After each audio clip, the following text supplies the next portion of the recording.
The third Sozosei Summit to Decriminalize Mental Illness was held from December 5th through 7th, 2022 in Philadelphia, Pennsylvania, at the Pennsylvania Academy of the Fine Arts, PAFA.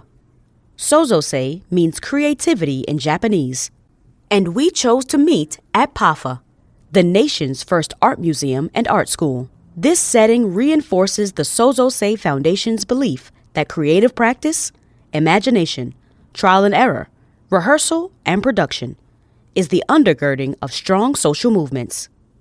The summit welcomed more than 700 attendees from around the globe, including thought leaders, people with lived experience, medical professionals, lawyers, judges, advocates, artists, and funders, all working to build a world where mental illness is not a crime.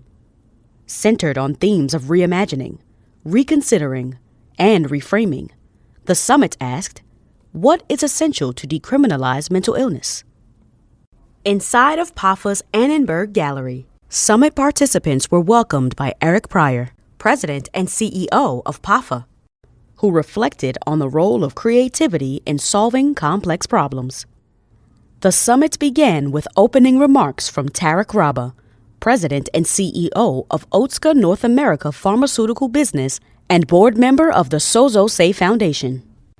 William H. Carson, M.D., Chair of the Board of the Foundation, and Melissa M. Beck, Esquire, Executive Director of the Foundation.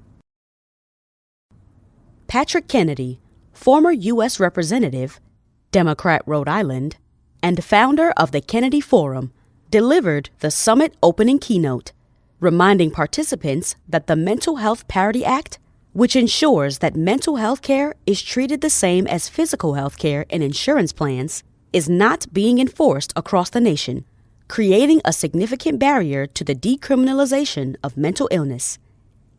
In conversation with Karis Myrick, Vice President of Partnerships at Inseparable, Kennedy called for a public health approach to building a person-centered healthcare system, the need for more data to make lasting social change, and the importance of civic engagement in order to increase access to mental health care.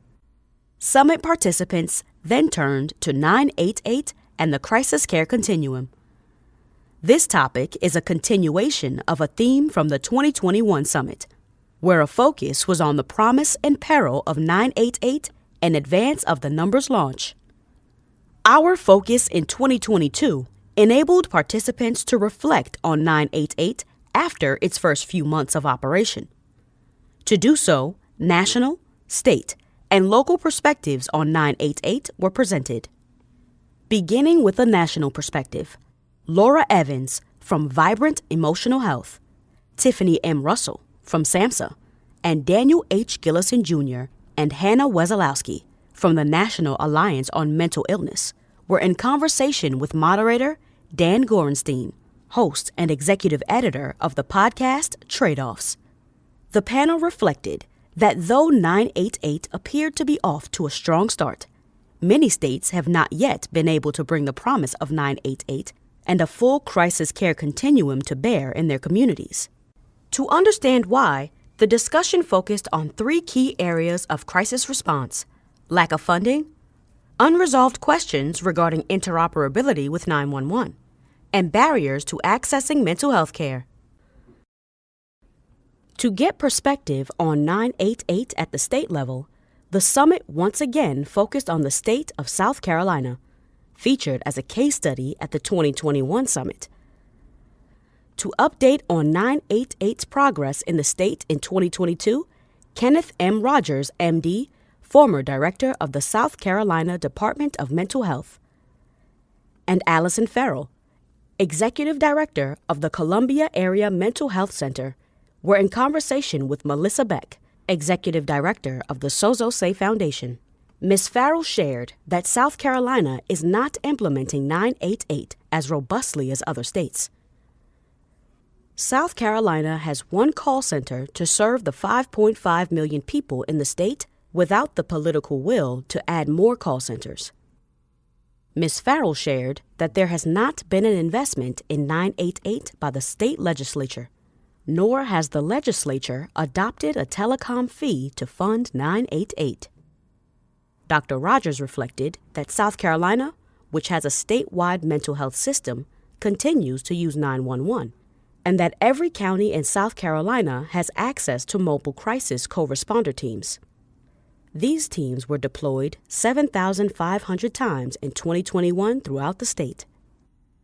To get a sense of how 988 was rolled out in a metropolitan area, the next panel discussion welcomed Sozosei Summit, MD, and Drs. Tiara Pritchett and H. Jean Wright II from the City of Philadelphia's Department of Behavioral Health and Intellectual Disability Services. Dr. Shoyinka detailed the work Philadelphia has been doing since 2019 to transform the city's crisis response system and implement best practices from across the nation. Dr. Shoyinka described 988 as a front door to a host of crisis-related services available in Philadelphia that includes a 911 call triage that has mental health providers physically present in the 911 call center and mobile crisis response teams that are all staffed with 3 team members, a behavior health specialist, a certified peer, and a medical professional. Crisis teams of this caliber successfully support the person in crisis on 3 different levels to keep the situation from escalating into a mental health or medical emergency that could trigger the involvement of law enforcement or emergency rooms. This system and other best practices have made Philadelphia a model city for 988 operations and crisis response teams. The first day of the summit closed with a welcome dinner at the Philadelphia Museum of Art that included a toast from Alpha Stewart, MD, past president of the American Psychiatric Association and current Senior Associate Dean for Community Health Engagement at the University of Tennessee Health and Science Center. The evening celebrated the hard work and efforts of the community and the nonprofit organizations working tirelessly to decriminalize mental illness. The second day of the summit began with a breakfast featuring the Foundation's grantee partners, providing participants with the opportunity to learn about efforts to decriminalize mental illness across the nation. That morning, Mural Arts Philadelphia opened their pop-up art studio, where summit participants began to work collaboratively on the 2022 Summit Mural. The day's first panel discussion was Black Robes and White Coats, the role of the courts to decriminalize mental illness. This conversation, moderated by Yolanda Lewis, Executive Vice President of Justice and Health at Meadows Mental Health Policy Institute, included 2 judges, Steve Leifman and Eleanor Marsh-Stormer, along with 2 psychiatrists, Ken Minkoff, MD, and Alpha Stewart, MD. Both judges have been instrumental in designing and implementing court-based programs to decriminalize mental illness. Judge Stormer in Akron, Ohio, and Judge Leifman in Miami-Dade County. These programs, one in the civil court system and one in the criminal court system, allow judges, doctors, police, and family members to urge and at times mandate people with serious mental illness into effective, humane outpatient care. The panel yielded many thoughts, including the idea that judges in both the civil and the criminal legal systems play an important role in ensuring that people with mental illness receive community-based treatment, that racism plagues the legal system and is a strong facilitator of the criminalization of mental illness, and that access to mental health care and innovative court-based approaches are largely determined by geography, where people live. In addition, the panel imagined a future state where the entire legal system would be redesigned to center on equity and the treatment and needs of those with mental illness that offered access to care rather than punishment. The panel was followed by a keynote delivered by Z Yang Sun, MD, co-founder of Affect Mental Health. Dr. Sun illuminated the private sector's potential role in decriminalizing mental illness. He highlighted the importance of breaking down funding silos and partnering with private sector entities to ensure access to care. In the early afternoon of Day 2, participants attended contemporaneous breakout sessions on a wide range of topics. One panel centered on the lived experience of 22-year-old Nigel Cullins, who was murdered by police during his mental health emergency due to the dispatch of a law enforcement team in the face of a mental health emergency. The panel was moderated by Yolanda Lewis, Executive Vice President of Justice and Health at Meadows Mental Health Policy Institute, featuring Derek Miller, Chief of Police of the City of Irving, Texas, Dr. Jennifer Scheme, Professor at the University of California, Berkeley, and Dr. Maya Speller-Cullens, founder of Beyond Your Ordinary Inc. and the mother of Nigel Cullens. Together, they presented a validated risk assessment tool being developed to enable 911 and 988 call centers to properly determine and ensure the appropriate responder services are deployed. The tool is being piloted in both rural and urban settings. In a workshop titled Decolonizing Behavioral Healthcare, psychologist and president of Morningstar Counseling, Dr. Anitra Warrior, shared how she adapted traditional counseling approaches to the cultural needs and perspectives of her own Native American community. This nuts and bolts tutorial covered the mindsets and techniques most needed to decriminalize mental illness within Native communities. Another concurrent workshop featured attorneys and mental health providers from the Camden Coalition, attorneys Jeremy Spiegel and Landon Hacker, in conversation with Iris Jones and Matt Salzman, MD, from the Center of Healing at Cooper University Healthcare, discussed a novel program that provides civil and criminal legal services to patients engaging in care for mental illness. A separate workshop that asked, can trauma-informed design for unhoused individuals help to decriminalize mental illness? Led by Shopworks Architecture Director of Research and Impact, Dr. Jennifer Wilson, and the University of Denver Professor and Director of the Center for Housing and Homelessness Research, Dr. Daniel Brisson. The workshop explored the connection between trauma-informed design and the decriminalization of mental illness, using as a case study a current project underway with the Public Housing Authority in Fort Collins, Colorado. Early outcomes demonstrate impact on decreasing arrest and recidivism. In a breakout session titled Litigation to Decriminalize Mental Illness, Susan Shah, Managing Director at Trinity Church Wall Street, moderated a discussion between Ira Burnham, Legal Director at the Bazelon Center for Mental Health Law, and Harry Frischer, Chief Counsel at Children's Rights.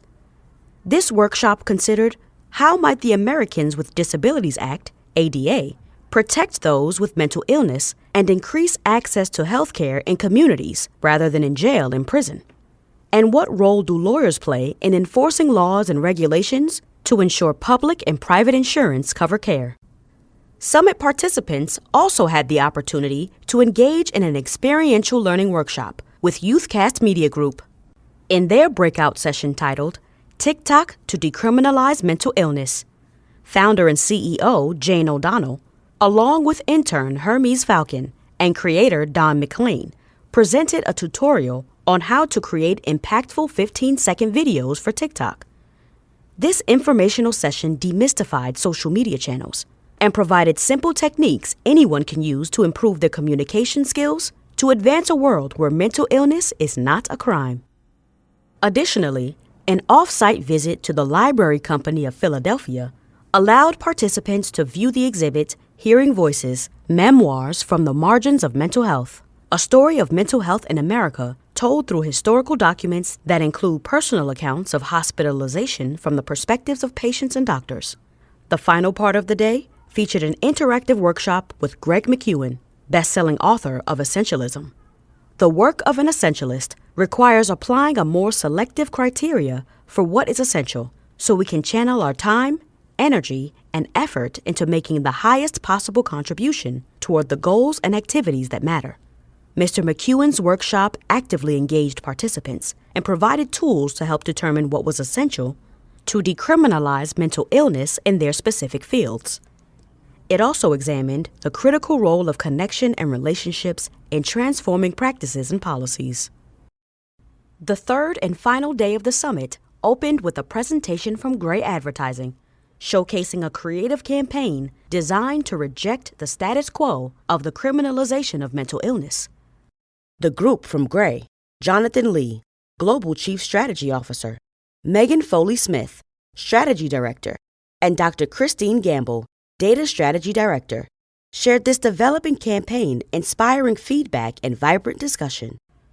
Zach Williams, son of the late Robin Williams and a mental health advocate, delivered a keynote describing his journey with mental illness and addressed the need for more data and evidence-based practices in ensuring access to mental health care.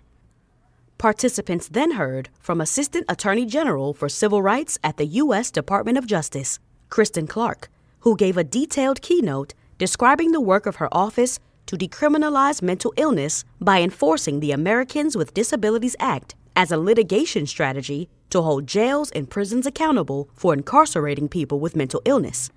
To conclude the summit, a panel of award-winning podcast and public radio hosts, including Kimberly Adams, host of American Public Media's radio show Call to Mind, Jessica Cordova Kramer, co-founder of Limonada Media, Douglas Reed, host of the Let's Go Show podcast, and Zach Williams, special correspondent for Limonada's podcast Call for Help, discussed the vital and unique role of communications in decriminalizing mental illness. Key takeaways from the summit include: still in its infancy, 988 shows great promise.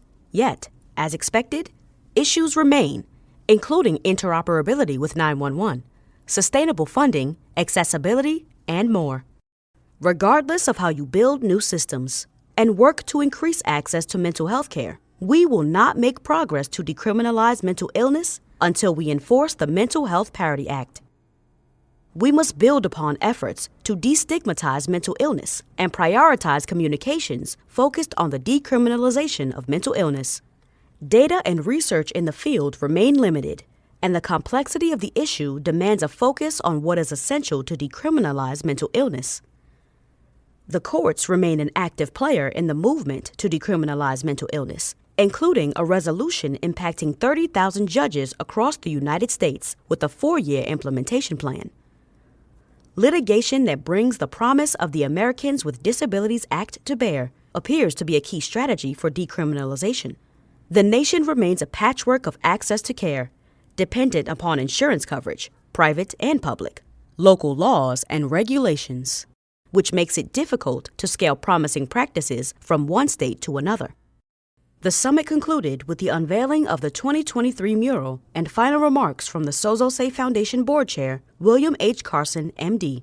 Dr. Carson reflected, "The summit is a big tent. That means everyone can come under it because we are absolutely 100% agnostic to the solution. There is not one single solution with regard to decriminalizing mental illness. If we don't have a big tent, and if we don't invite everyone, we are likely to miss the key solutions." Sozosei Foundation Executive Director Melissa Beck closed the 3-day event by reflecting on how the summit had exemplified 3 core values of the foundation: creativity, curiosity, and collaboration. Creativity was embraced with the art all around us. Curiosity was applied by asking new questions and welcoming everyone into the summit's big tent to discuss all possible solutions. Collaboration was achieved through all the meaningful connections established and strengthened throughout the summit. The Sozosei Foundation is forever grateful for all the hard work and creativity of those working to decriminalize mental illness. Join us for our next summit in April 2024.